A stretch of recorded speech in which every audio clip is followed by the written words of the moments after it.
Seigneur, descends sur nous. Viens écraser notre chair. Jésus a dit à ses disciples, l'Esprit Saint descendra sur vous. Alors vous serez mes témoins. Il est temps que le Saint-Esprit descende sur l'Église afin d'écraser tout ce qui est chair, tout ce qui ne glorifie pas Dieu.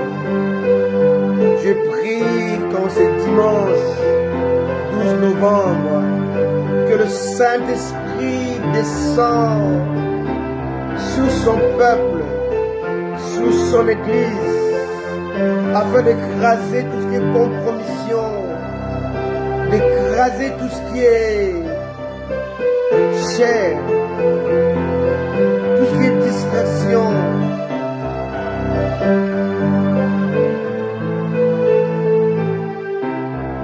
Oh Dieu de gloire, nous te prions Seigneur, descends sur ton Église. Viens nous combler de toi, Seigneur. Viens nous couronner des fois, Seigneur. Il est temps, Seigneur, que tu puisses descendre sur nous, car nous sommes fatigués de toutes ces choses qui se passent au milieu de saints dans l'Église de Christ. L'Église est politisée. L'Église est influencée. Elle n'est plus influente. Mais elle est influencée par maman, par l'amour de l'argent, par la compromission. L'Église est hésitante, elle est moribonde, elle est apostasiée. Nous prions, Seigneur, que le Saint-Esprit descende sur ton peuple. Oh Dieu!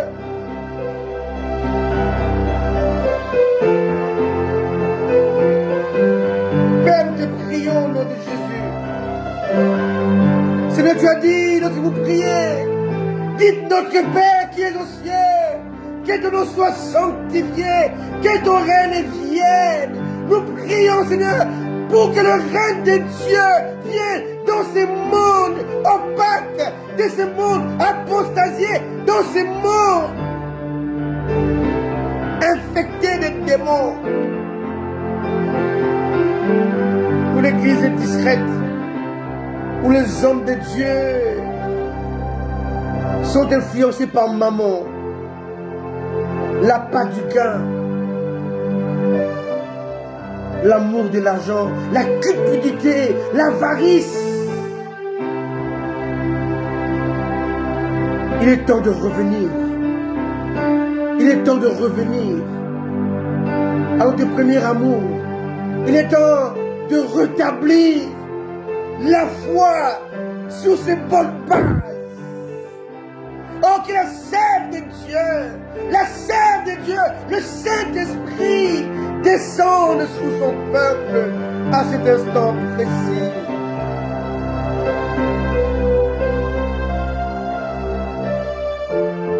Tu l'as encore, Joanna, s'il te plaît. Viens nous combler de toi. Descends sur nous. Viens couronner notre foi. Oh Père, viens nous combler de Jésus. Viens couronner notre foi. Et que le Saint-Esprit descende sur nous. Et qu'il vienne écraser notre nature pécheresse.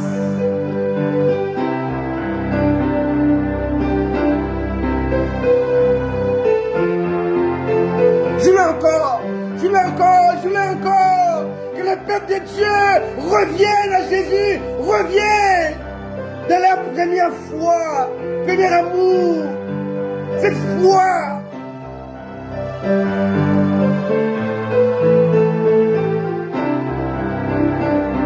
D'autrefois, cette foi remplie de crainte, rempli de sincérité, rempli de pureté, rempli d'amour, rempli de bonté, rempli de bienveillance. Oh Dieu de gloire, Restaure la foi. Restaure la foi dans le cœur de tes enfants. La discrétion a pris place.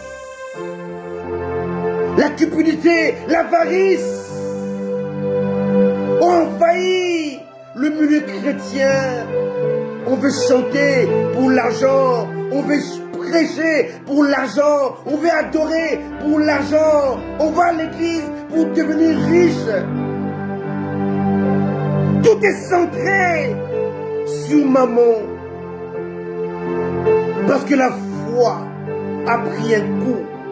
Parce que beaucoup ont fait le naufrage par rapport à la foi. Parce que la foi est refroidie.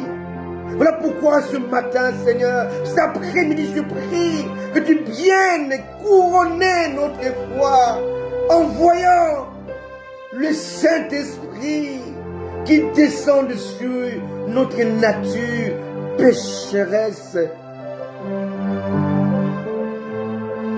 Oh Dieu de gloire, la foi que j'avais en 1981, le 12 novembre, le jour où mon père était décédé. Aujourd'hui, ça fait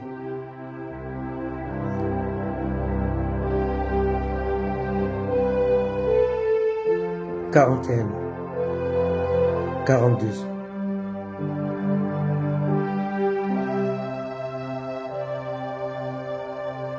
Dans 2 jours,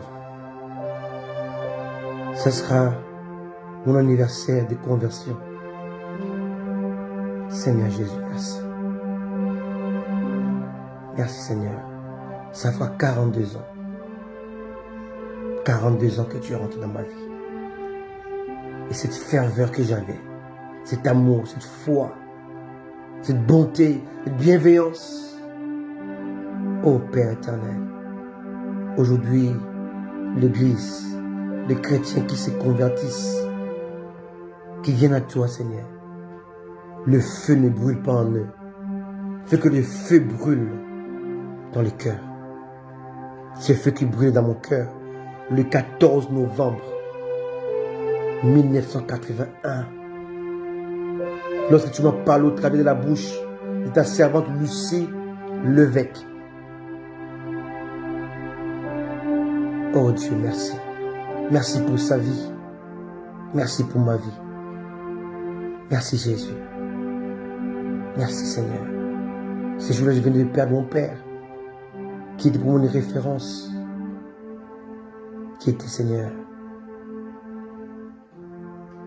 pour moi, un modèle de bonté, de bienveillance, d'amour, de grandeur, de simplicité. Merci tendre Père. Merci Jésus de nous aimer. Merci de nous combler de toi Seigneur. Merci Jésus. Soyez bénis vous qui me suivez depuis chez vous, depuis la France, depuis les États-Unis, depuis le Canada, vous qui me suivez depuis partout. Que Dieu vous bénisse. Vous qui servez le Seigneur de tout votre cœur, soyez bénis. Alléluia. Dieu soit béni. Alléluia. Soyez comblés de sa grâce. Bienvenue à vous. Aujourd'hui, comme j'ai écrit sur ma page, je parle de la sève. Si moi, il fait très chaud, je peux boire. Il fait très froid, pardon, je bois un café chaud. Il fait froid, je bois un café chaud. Voilà, c'est juste la complication de la langue française qui est une très belle langue, mais qui, des fois, nous cause des problèmes. On est le dimanche 12 novembre. Bienvenue dans ce live. Aujourd'hui, je parlerai avec la grâce de Dieu pendant maximum une demi-heure. Mais d'un thème qui va nous choquer, qui va tous nous choquer, qui va nous faire du bien. Bienvenue à vous qui êtes là depuis la France, depuis la Belgique. Je vous citerai peut-être à la fin de ces messages, mais je vous salue au nom de Jésus. Alléluia. Et bienvenue aussi à ceux qui vont me suivre depuis en différé. Que Dieu vous accorde sa grâce et sa bonté. Aujourd'hui, je parle de la sève. Qu'est-ce que la sève? La sève est un liquide nourricier qui circule dans les diverses parties des végétaux. D'une manière littéraire, la sève veut dire ce qui donne de la force, ce qui donne de la vigueur, ce qui donne la vitalité. Être plein de sève et de jeunesse. La sève veut dire l'énergie, la force, la puissance. Bref, la vie. La sève en soi veut dire ce qui est essentiel, ce qui est nécessaire, ce qui est plus important, ce qui est indispensable. Si je prends un noyau, ça c'est le noyau d'avocat. C'est vrai qu'en Europe, nos avocats, les noyaux sont petits. Hein. En Afrique, l'avocat, le noyau est assez conséquent. Alors, dans ce noyau d'avocat, voilà, la sève est cachée à l'intérieur. Et la sève des noyaux, d'un fruit, est toujours amère. Pour dire que Dieu nous a prévenus, lorsque vous mangez une mangue, un avocat, vous mangez tout ce qui est fruit contenant de noyaux, on ne touche pas au noyau parce qu'on ne touche pas la sève. La sève est un organe dans lequel se trouve la vie. Donc dans ce noyau d'avocat, il y a un avocatier, il y a des avocats, il y a des branches, il y a des feuilles. Il y a des avocats dedans. Donc dans ce noyau d'avocat, il y a des avocats pour 100 ans. Il y a des arbres à l'intérieur. Et tout ça c'est caché dans l'enveloppe qu'on appelle un corps. De même, dans l'homme, il y a un corps et puis il y a l'esprit. L'esprit de l'homme, c'est ça la sève de Dieu. Excuse-moi. Job 32, verset 8, nous dit ceci. Mais en réalité, dans l'homme, c'est l'esprit.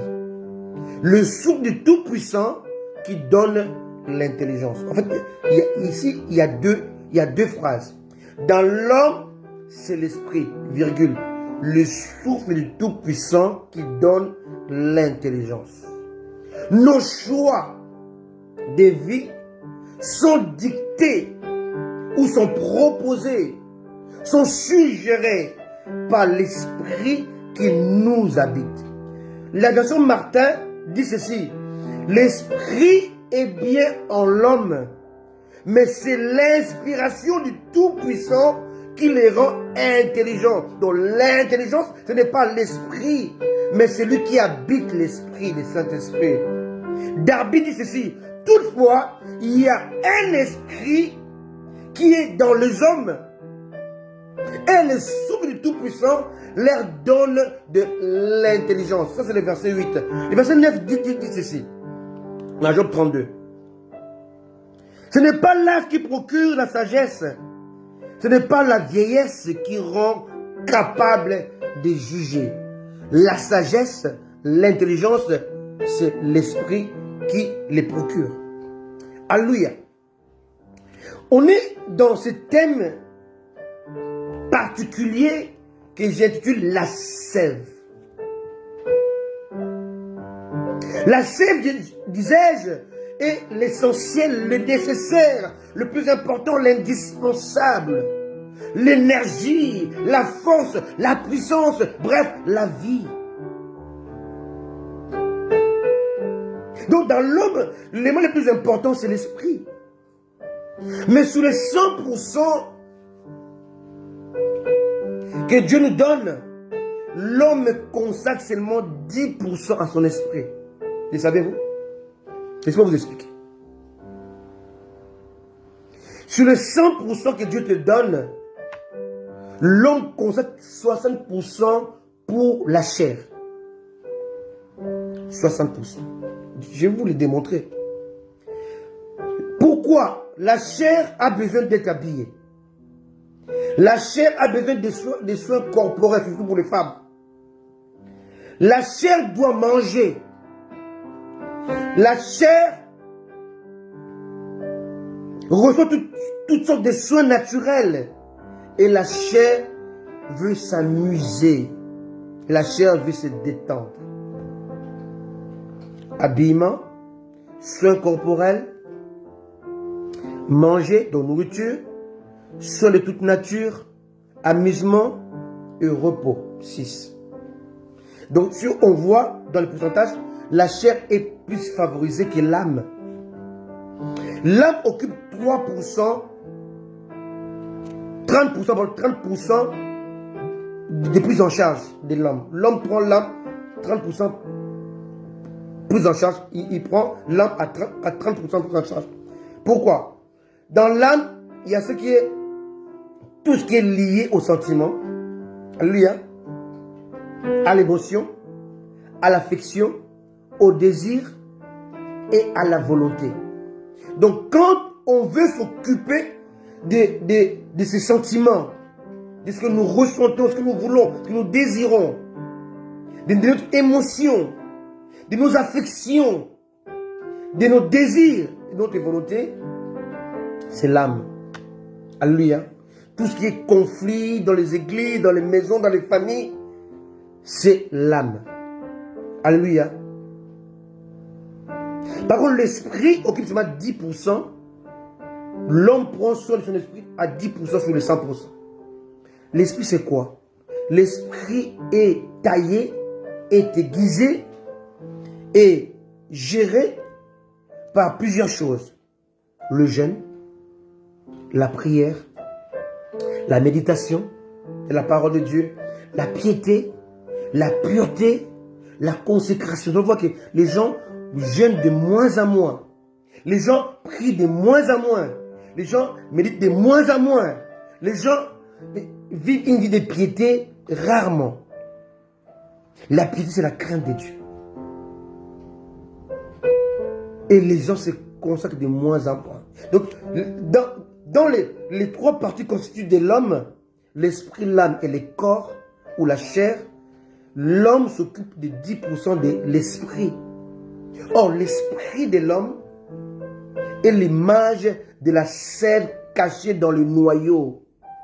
Alléluia. La partie dans laquelle Dieu a caché la création, la multiplication, la créativité. Alléluia. L'exponentiel. Si un grain ne meurt, il reste seul. C'est lorsque le grain meurt, alléluia, les noyaux meurent, que dedans, Dieu va ouvrir les noyaux, la carapace des noyaux qui est mort, et Dieu va sortir la sève pour sortir l'arbre qui était caché dedans. Donc en toi, il y a des choses que Dieu a cachées, que Dieu appelle la sève. C'est caché dans ton esprit. Alléluia. Et c'est lorsque tu meurs dans ta chair, tu meurs dans ton moi, malheureux, orgueilleux, ignorant, dans ton ignorance, dans ton orgueil. C'est à ce moment-là que le vrai toi est taillé par Dieu, commence à sortir et à ressortir. Donc la sève est quelque chose de primordial, comme je dis tout à l'heure. La sève, c'est quelque chose qui est l'essentiel, le nécessaire, le plus important, l'indispensable. Mais dans l'homme, la sève de l'homme, c'est son esprit. C'est dans la sève de l'homme que Dieu cache tout ce qui est mystère, tout ce qui est profondeur, tout ce qui est aiguisement, tout ce qui est puissance et force. La force de l'homme, c'est son esprit. Alléluia. Et lui, tu m'as bien fait ce café-là que je peux que aimer. Alléluia. C'est très important. Alléluia. Ici, il est question de parler de la sève. La sève. Le nécessaire. L'indispensable. Alléluia. Paul a dit, tout est permis, mais tout n'est pas utile. C'est ce niveau de discernement qui provient de la sève, qui est spirituel. Est-ce que boire, c'était bien? Oui. Est-ce que c'est indispensable? Non. Alléluia. Alléluia. Qu'est-ce qui est indispensable? Qu'est-ce qui est nécessaire? Qu'est-ce qui est plus important? Qu'est-ce qui est indispensable? Qu'est-ce qui est nécessaire? On le voit aussi, hein, dans l'église. La sève dans l'église, c'est quoi? Dans l'église, ce qui compte, c'est lorsque Dieu est élevé, c'est lorsque Dieu est glorifié, c'est lorsque Dieu est magnifié, c'est lorsque Dieu est adoré. Vous allez voir que dans l'église, je vais vous le lire tout à l'heure, vous allez voir que dans l'église, tout ce qui est nécessaire, tout ce qui est important, tout ce qui est essentiel, tout ce qui est indispensable, sont exclus. Exclus. Moi, je suis allé prêcher dans une église aux États-Unis. Les chants ont chanté, les gens ont transpiré. Je vous avoue que c'était des beaux chants. Mais quand ils ont fini de chanter, ils sont sortis de la salle. Ils sont allés dehors pour prendre l'air. Et on m'a passé la parole. Pendant que je commençais à prêcher, ils n'étaient pas là. Je regarde l'heure, 20 minutes après la prédication, ils ne sont pas là. Je me suis excusé près de l'homme de Dieu qui m'avait invité. Il dit, où sont les chantres? Oh, ils vont rentrer après. Bien aimé, j'ai coupé la prédication. Je suis allé les chercher dehors. Il dit, vous êtes des chantres ou vous êtes des chrétiens? J'étais choqué. Je vais prêcher encore le dimanche qui suivait. Je leur ai dit, dimanche prochain, débrouillez-vous. Mais je ne veux voir personne dehors.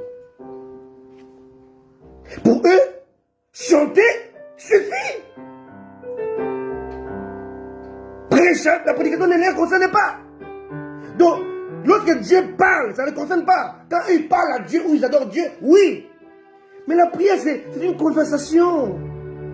Tu parles à Dieu et tu l'écoutes qui te parle. Ils ont adoré Dieu, ils l'ont élevé, c'est bien. Mais Dieu voulait mener à parler à leur cœur. Dieu voulait les instruire, Dieu voulait les redresser, il voulait les tailler, il voulait les aiguiser. Et ça ne les concerne pas.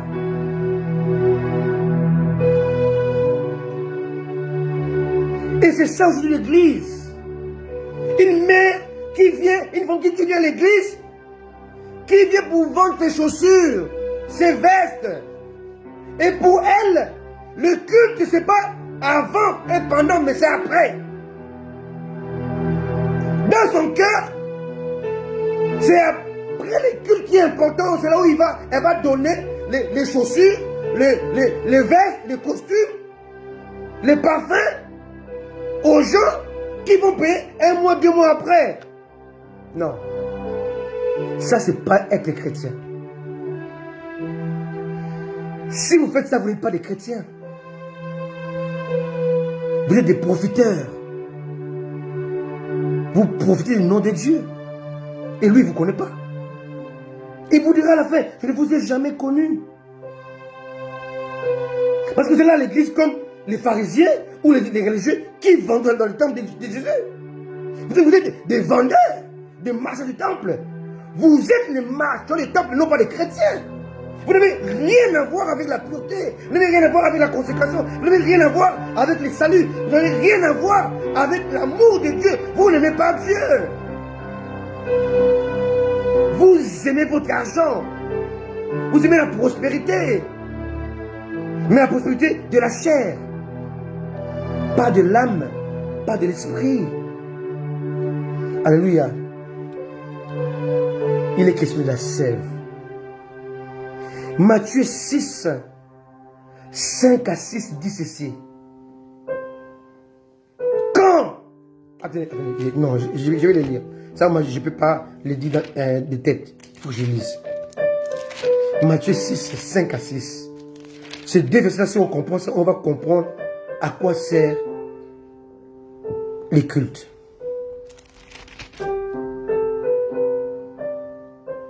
Lorsque vous priez, ne soyez pas comme des hypocrites qui aiment à prier debout dans les synagogues, au coin des rues, pour être vus des hommes. Je vous le dis en vérité, ils auront leur récompense. Donc en fait, la prière n'est pas une distraction. La prière n'est pas un moment d'attirer le regard sur soi. N'est pas un moment d'apparence. N'est pas un moment où tu veux montrer que tu sais prier en multipliant des bonnes paroles. Non. La prière doit être intime. Voilà, on dit, lorsque vous, pronom personnel, deuxième personne du pluriel. Je dis qu'aujourd'hui, les chrétiens, leur problème, ce n'est pas les spirituels, c'est les français. Ils ont les Bibles en français, ils ne comprennent pas ce qui est écrit. Je ne vous insulte pas. Lorsque vous priez, verset 6, quand tu pries, il y a lorsque et quand. Ce n'est pas la même chose. Alléluia. Lorsque et quand tu pries, ce n'est pas la même chose. On commence par lorsque et là on commence par quand. Et quand on commence par quand, on met les pronoms personnels, deuxième personne du singulier. Lorsque il y a vous, mais quand il y a-tu? Quand tu pries, quelle est la manière de ton comportement lorsque tu dois rentrer dans l'intimité avec Dieu? Lorsque c'était tout le monde, mais quand c'est personnel, c'est individuel, c'est particulier, c'est intime, c'est spirituel, c'est le temps de déguisement, le temps de formation, le temps de consécration, d'intimité avec le Seigneur. Quand tu pries, première chose, entre dans ta chambre. C'est quoi la chambre? Quelle est l'image de la chambre? C'est le cœur.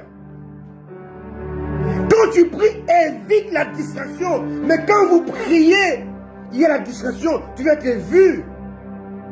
Mais quand tu pries, ne sois pas dans le vous qui aime qu'on puisse le voir, qui aime être revu, qui aime être acclamé, être applaudi, être élevé, être acclamé. Quand tu pries, entre dans la chambre de ton cœur. Ferme la porte. Pas seulement entrer. Beaucoup rentrent dans la chambre mais ils ne ferment pas la porte. Entre dans la chambre. Premier pas. Deuxième pas, ferme la porte. Évite tout ce qui est distraction. C'est-à-dire que quand tu entres dans ta chambre, tu entres sans téléphone, sans internet, sans Facebook, sans TikTok, sans Instagram, sans toutes ces choses-là, sans réseaux sociaux. Entre seul et prends soin de fermer la porte derrière toi. Ferme la porte. Parce qu'il s'agit d'intimité. C'est entre un homme et une femme qui veulent avoir les relations intimes. Il laisse la porte ouverte. Ils ferment la porte. Même leurs enfants ne sont pas conviés dans ce moment-là. C'est un moment intime. Qu'il est construit que ces deux-là, prends un temps d'intimité avec ton Créateur. C'est ça la sève. Alléluia. Entre dans ta porte, ferme la porte et prie ton Père qui est dans le lieu secret. Secret, c'est quoi? Quelque chose qui est caché. Qui est caché, qui est intime. Tout ce qui est organe vital est invisible. Alléluia. Est caché. D'ailleurs, le sexe, on peut le voir. Mais quand on s'habille, on le cache. À cause de son importance. Alléluia. Mais tout ce qui est organe invisible et vital, Dieu l'a caché par la chair. Le cœur, on ne le voit pas, c'est caché. Le rein, on ne le voit pas, c'est caché. Le foie, on ne le voit pas, c'est caché. Les poumons, on ne le voit pas, c'est caché. Tout ce qui est important, tout ce qui est nécessaire, tout ce qui est essentiel, important, primordial, Dieu l'a caché. À cause de ton travail qu'ils fournissent. Le cœur bat même quand tu dors. Tes reins fonctionnent même quand tu dors. Mais tes yeux, que tu maquilles tous les jours, c'est ferme. La bouche se ferme. D'ailleurs, essaie de mettre la viande dans ta bouche, dors avec. Et le matin, sors la viande. Et tu vas voir comment elle sent. Elle sent très mauvais. Alléluia. Alléluia. Même si tu essaies d'enlever la nourriture cachée dans les dents. Essaie de sentir ça. Ça sent très mauvais. Mais la bouche, tu la nourris tous les jours. Les oreilles, quand tu les nettoies, essaie de sentir ce qui sort de l'oreille. Ça sent pas bon. Alléluia. La sève, c'est le Saint-Esprit. On a tout planifié à l'église, mais on n'a pas donné au Saint-Esprit la place qui lui revient. La place de conduire les cultes, d'influencer les cultes, de diriger les cultes, d'impacter les cultes. En fait, on a exclu le Saint-Esprit dans nos cultes. Alléluia. Dans nos assemblées, sous 100% de nos programmes, nous consacrons moins de temps à ce qui est important et nécessaire pour notre esprit contrôlé par le Saint-Esprit. Mais nous consacrons beaucoup plus de temps aux choses futiles, formalistes, religieuses et humaines qui n'apportent rien à notre esprit. La plupart de nos louanges ne s'adressent même pas à Yahweh. Et ne nomment pas non plus notre Seigneur. Mais ce sont juste des chansons dites religieuses. Parce que le nom de Jésus-Christ est cité dedans, c'est tout. Je prends un exemple des 3 chants que vous connaissez très bien. Il y a un chant que je déteste, je ne peux jamais chanter ça, de toute ma vie, jusqu'à ma mort. On dit, Jésus, mets-moi au dos. Bien aimé. Quelle insulte! Est-ce que tu peux dire au roi Charles, mets-moi au dos? Est-ce qu'un anglais normal, un anglais qui est sensé, un anglais qui réfléchit, peut aller voir le roi Charles, le roi d'Angleterre, et lui dire, roi Charles, mets-moi au dos? Bien aimé, vous prenez Jésus pour qui? Votre ami? Votre frère? Votre camarade? Il est roi! Les anges l'adorent. Il a dit, même si vous taisez, les pierres se lèveront et acclameront. Il est le roi de tous les rois. La nature l'acclame, la nature l'adore, la nature l'exalte, la nature le glorifie. Les vents l'adorent, la mer s'agite pour le louer. Il est Dieu, il est Dieu, il est Dieu, il restera Dieu. Il n'est pas Dieu à cause de toi, il n'est pas Dieu à cause de moi, il est Dieu à cause de lui-même, à cause de son nom. Il y a plus d'anges que les hommes, il y a plus des étoiles que les êtres humains. La Voie lactée est composée de 1000 milliards d'étoiles. Andromède est composée de 100 000 milliards d'étoiles. Et chaque étoile a un nom. Et chaque étoile adore ce grand Dieu. Et quand ils sont dit, Jésus, mets-moi au dos. C'est ta mère? C'est ta mère?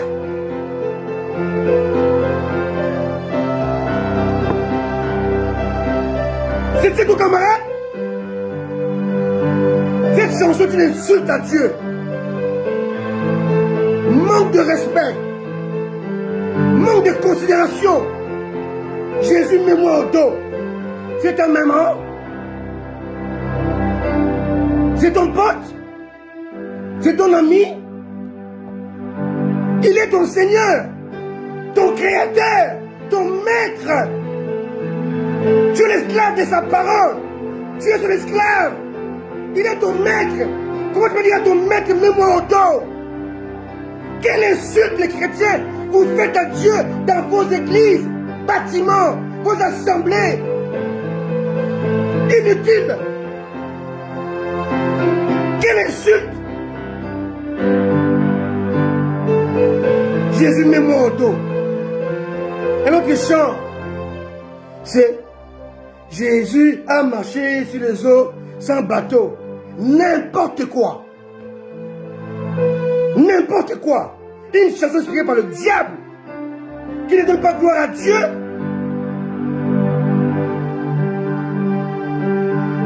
Et qui ne sert à rien. Une autre chanson des branhamistes dit que la révélation est plus importante que les écrits. Une hérésie criante. Il n'y en a pas encore d'autres. Il y a un chant qui vient de sortir récemment là. Bien sûr, si vous regardez là, ça va vous donner envie de pleurer. Encore si vous aimez le Seigneur. On dit, montre à Jésus et comment tu vas danser quand tu le verras. Et qu'est-ce que tu vois la danse? Non. Comme on dit en Ngala, Bapaya Bakosa. Les païens ont menti. Les chrétiens sont les pires païens. Et tu vois, un homme, papa, de surcroît, il va trémousser son derrière comme une femme. Et il va dire, montre-moi comment tu vas danser quand tu verras Jésus. Mon Dieu, la danse? Non. Fallait à cause ça. Pardon. Confie à cause ça. Enfin, ils ont menti. Il y a des pires êtres humains qui se disent des chrétiens aujourd'hui. Alléluia. La sève. La sève. La place de la sève à l'église. Le Saint-Esprit. Et la plupart de ces chants-là, dans le programme de l'église, en fait, lorsque vous dites Saint-Esprit, nous t'invitons. Je vais vous expliquer quelle est l'intention de cette prière-là. Vous voyez, vous allez dans une église et les gens disent, ils prient, Seigneur Jésus, nous t'invitons, Saint-Esprit, nous t'invitons pour venir nous diriger. En fait, ils invitent pas le Saint-Esprit pour venir faire quoi que ce soit. Parce qu'ils lui refusent le leadership. Ils l'invitent en fait pour qu'ils viennent assister à leur programme. Tu viens voir comment on a réalisé notre programme. Mais je suis allé prêcher dans une église. Et les messages étaient tellement puissants. Je commençais à monter. Parce que moi, je suis comme un diesel. Hein. Je commence doucement et puis je monte à la fin. Je commence à monter. L'esprit, quand je m'inspirais, le pasteur me fait signe et dit, tu arrives dans 5 minutes. Alors, je pose la question.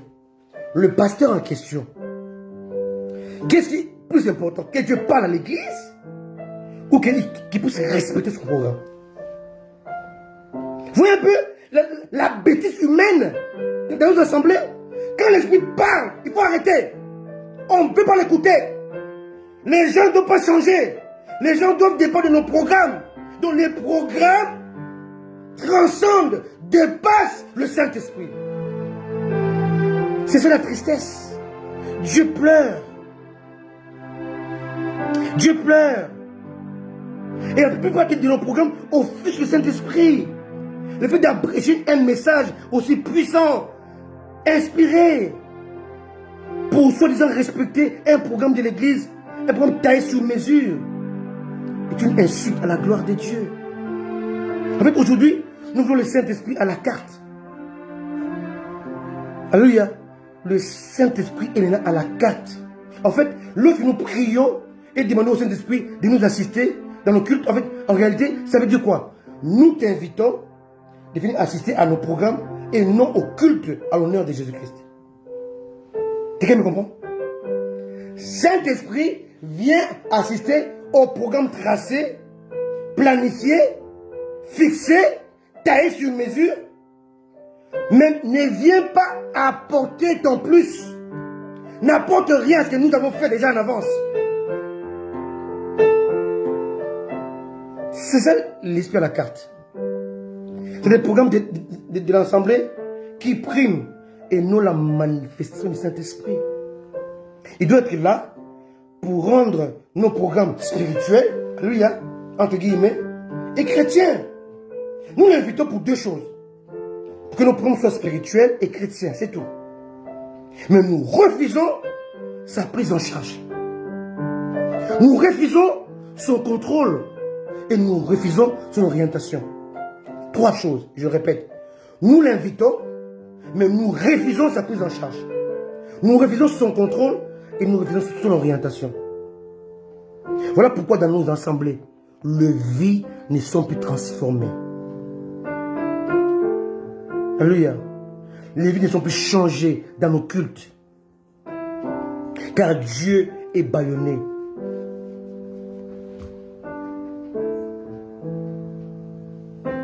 Son influence est offusquée. Il est prié de se taire. Dieu vient dans nos cultes, mais tais-toi. Ne parle pas. Ne prends pas la charge des cultes. Ne contrôle pas les cultes. N'oriente rien. Elle n'influence rien, ni personne. Nous t'invitons juste pour deux choses. Pour que le culte soit spirituel, digne et chrétien. C'est tout. Nous ne voulons pas de ton changement, de ton orientation. Mais aujourd'hui, quand vous regardez dans les églises, la sève est enlevée. Aujourd'hui, dans le programme qui est planifié, il y a les chants à l'honneur du pasteur. Avant le sermon, on cite son nom. Il y a les danses obscènes et charnelles. Il y a les faux témoignages qui n'édifient pas. Il y a des temps dédiés aux prophéties individuelles. Tu vois, un prophète, il est là. Il commence à prophétiser sur une personne pendant une demi-heure. Alléluia. Et les autres là sont maintenant dans la distraction. Regarde qui termine. Vous appelez ça culte? Ça, c'est pas un culte, c'est un spectacle. Et enfin, on délivre les chrétiens. C'est anti-scripturaire, c'est anti-biblique. On ne peut pas faire une délivrance à un enfant de Dieu qui se dit chrétien, qui a reçu Jésus-Christ dans son cœur comme Seigneur et Sauveur. C'est écrit nulle part, c'est écrit nulle part. Pierre, malgré ses erreurs, malgré ses fautes, malgré son reniement, qu'il a renié Jésus 3 fois, Jésus ne l'a pas délivré. C'est écrit où? Après son reniement, Jésus dit, Pierre, viens ici, mets-toi à genoux. Je cherche les démons de déréniment. C'est écrit où? Jean et Jacques ont dit à Jésus, nous voulons nous asseoir à ta gauche. Jésus a dit, vous ne savez pas ce que vous demandez. Jean et Jacques ont dit à Jésus, les gens qui t'ont empêché de rentrer dans leur vie, on veut que tu puisses, le feu de Dieu puisse les brûler. Il a dit, vous ne savez pas lesquels vous êtes animés. Mais il a choisi à quel moment Jésus a chassé les démons dans leur cœur. Parce que leur cœur avait déjà reçu le Seigneur Jésus-Christ. Il y avait maintenant un cheminement. Il y avait un temps de brisement, un temps d'apprentissage, un temps de connaissance, un temps où ils devaient comprendre les connaissances. Mais ce temps-là ne veut pas dire que tu es possédé. Alléluia. Il faut un temps où la nature charnelle doit mourir. Alléluia. Et ce temps-là est nécessaire pour tout enfant de Dieu. Ça ne veut pas dire que tu es possédé. Et je parlais avec des amis récemment. Je leur ai dit, vous savez, mari de nuit et femme de nuit n'est pas biblique. C'est écrit nulle part. C'est écrit nulle part dans la Bible. Et aucun apôtre de Jésus-Christ a chassé femme de nuit ou mari de nuit. Aucun apôtre a fait ça. Ni Jésus lui-même. Souvent, c'est l'ignorance de la science. On appelle ça pollution nocturne. Je peux expliquer ça bien plus tard. Alléluia. Et tous les rêves ne sont pas les rêves de Dieu. Il y a les rêves de Dieu, de Satan et charnel. Satan aussi peut introduire des rêves qui te font croire que tu es le mari de nuit ou la femme de nuit. Mais c'est le geste du diable. Ça n'a rien à voir avec la parole de Dieu. Comment est-ce que toi tu es enfant de Dieu? Jésus-Christ vit en toi. Tu as reçu le Saint-Esprit. Et un mari de nuit vient maintenant coucher avec toi. Attends, Jésus qui est ton époux, il laisse quelqu'un. Mais attends, c'est bien, mais il faut réfléchir un tout petit peu un peu. Moi je vais avec ma femme élue dans mon lit. Je laisse qu'un autre homme vienne coucher avec elle à ma présence bien aimée. Est-ce que tu puisses réfléchir un peu? Alléluia! Tu as épousé Jésus. On dit, n'a pas la Jésus. Maintenant, Jésus là est en toi. Maintenant, un mari qui nous vient, mais bien aimé. Attends. Pourquoi vous pouvez croire à de telles sottises? Tu dis que Jésus-Christ est ton époux. J'en conviens. Maintenant, un mari de nuit vient dans ton lit et couche avec toi en présence de Jésus. Et Jésus-Christ ne fait rien. Si vous croyez en ça, c'est que la Bible est fausse. Il faut arrêter de prier. Allez devenir musulman.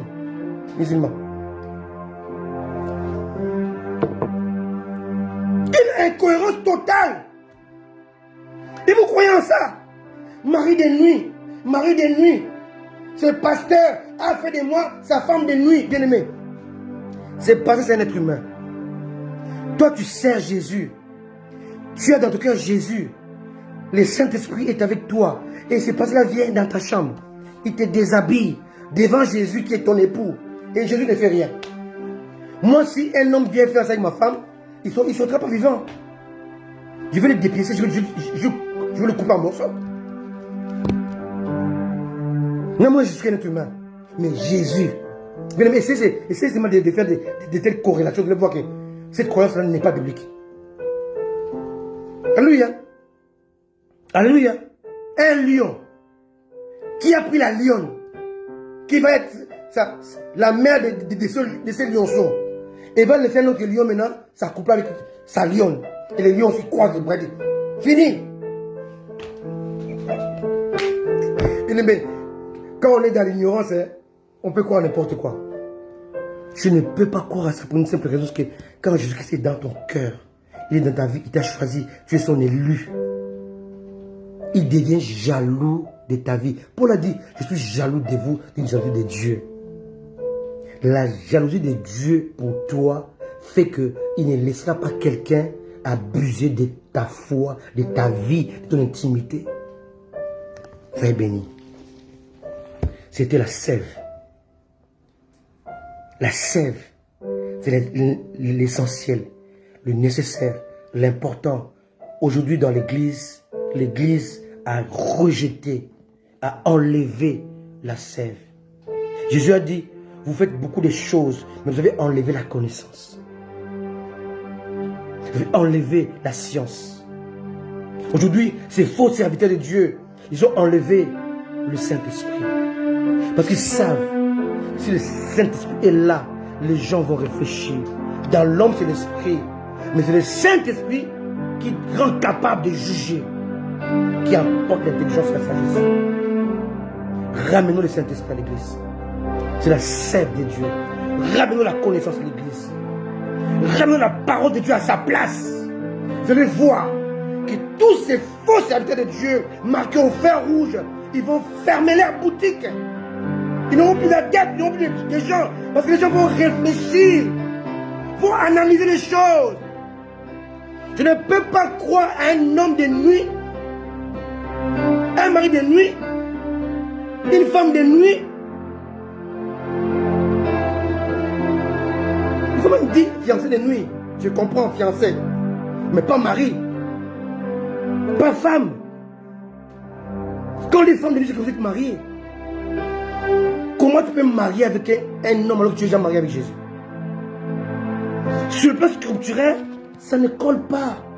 Ça ne colle pas avec ce que moi j'enseigne. Ce que Jésus-Christ a enseigné, ce que Paul a enseigné. Moi, je toujours défier les gens. Marie de nuit, c'est écrit dans la Bible. Qui a enseigné ça? Paul ne l'a pas enseigné. Pierre ne l'a pas enseigné. Jean n'a pas enseigné. Jésus-Christ lui-même ne l'a pas enseigné. Pourquoi vous l'enseignez? Délivrer les chrétiens, Jésus-Christ ne l'a pas fait. Pierre ne l'a pas fait. Jean ne l'a pas fait. Paul ne l'a pas fait. Pourquoi vous le faites? simple. Apportez vos arguments face à moi, face à la parole de Dieu, même pas moi, à la parole de Dieu. Et moi, je vous crois.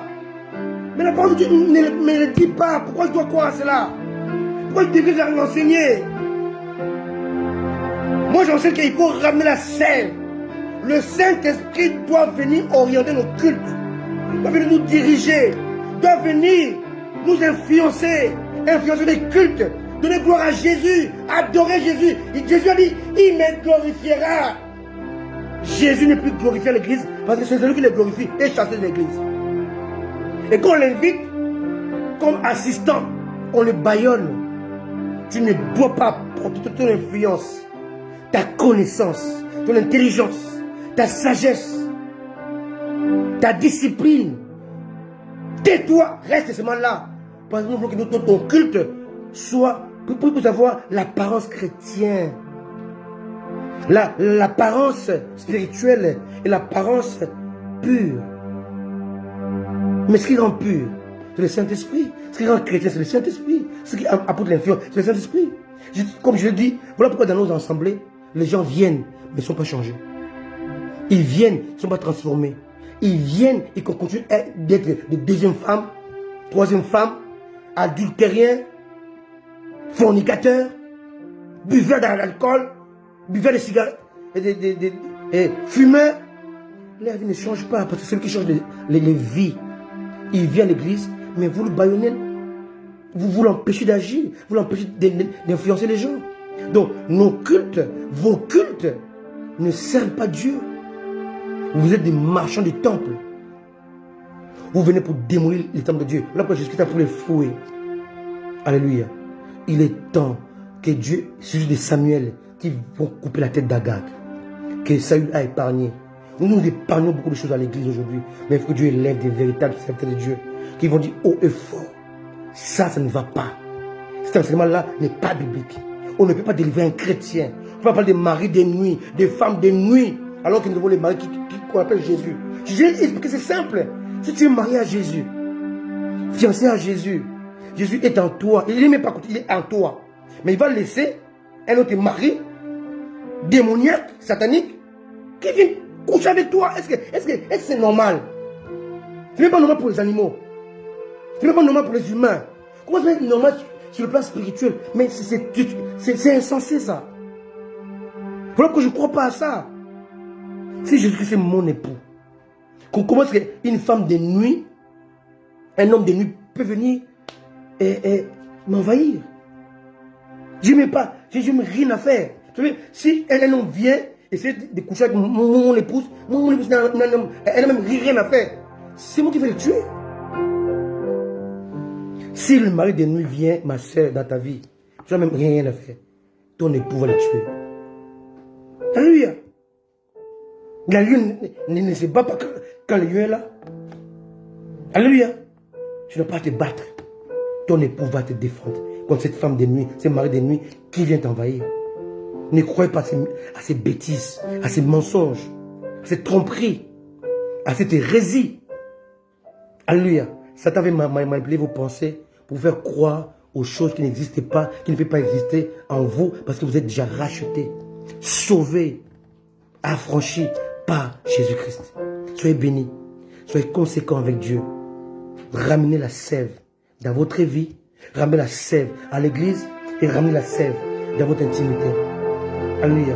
C'était la sève de Dieu. Soyez bénis. Laisse-moi prier pour toi. Laisse-moi prier pour vous. Père de gloire, Père de bonté, l'heure est venue où ton église doit ramener le Saint-Esprit. La Bible dit, nous n'avons pas quoi demander dans nos prières, mais le Saint-Esprit nous aide dans nos prières avec des soupirs inexprimables. Celui qui n'a pas l'Esprit de Dieu n'appartient pas à Dieu. Oh, bien-aimé, ramène la sève. Romains 8 le dit si bien. Alléluia. Des 6 à 17, au verset 27. Sans le Saint-Esprit, ta prière n'est qu'un discours inutile. Sans le Saint-Esprit, tes cris ne servent à rien. Sans le Saint-Esprit, tes larmes ne servent à rien. Mais le Saint-Esprit t'aide dans ta prière, dans ta vie chrétienne. Il t'aide à rester, à demeurer consacré, oh, dans la pureté, à demeurer attaché au Seigneur. Le Saint-Esprit est la sève de Dieu en nous. C'est lui qui nous rend capables d'adorer Dieu. C'est lui qui nous prête des mots pour plaire à Dieu. C'est lui qui nous rend capables de marcher avec Dieu. C'est lui qui nous rend capables de servir Dieu. C'est lui la sève dont tu as besoin. C'est lui la sève qui te faut. C'est lui la sève de ta vie. C'est lui la sève de l'Église. Dans nos cultes, sur le Saint-Esprit, nos cultes ne font que des bruits inutiles. Nos cultes ne font que des incantations diaboliques et démoniaques. Sur le Saint-Esprit, nos cultes ne sont que des incantations et des organisations humaines. C'est le Saint-Esprit qui rend nos cultes, notre intimité agréable et acceptable aux yeux de Dieu. Sans la sève, l'arbre n'existe pas. Sans la sève, le tronc n'existe pas. Sans la sève, il n'y a pas de fruits. Comment veux-tu porter de fruits sans la sève? Les fruits sont issus de la sève.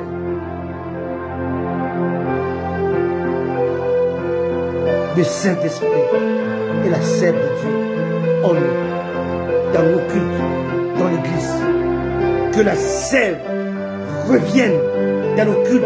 Que la sève de Dieu oriente, influence, conduise nos cultes, impacte nos cultes. Alors, nous aurons des vies changées, des vies transformées, des vies modelées, des vies changées. Église de Dieu, ramène la sève, ramène l'esprit et cède la place d'influencer, d'apporter sous l'influence, de nous orienter, de nous impacter. Alors, Jésus sera glorifié. Soyez bénis, soyez conséquents envers Dieu. Avec Dieu, Jésus revient bientôt. Si il revient cette semaine, rendez-vous est dans les airs. S'il ne revient pas, on se verra encore dimanche prochain pour parler encore de la part de Jésus. Soyez bénis, soyez comblés et soyez édifiés au nom de Jésus. Amen. Amen. Soyez bénis. Dieu vous aime. Soyez bénis, soyez conséquents. À bientôt. Bye.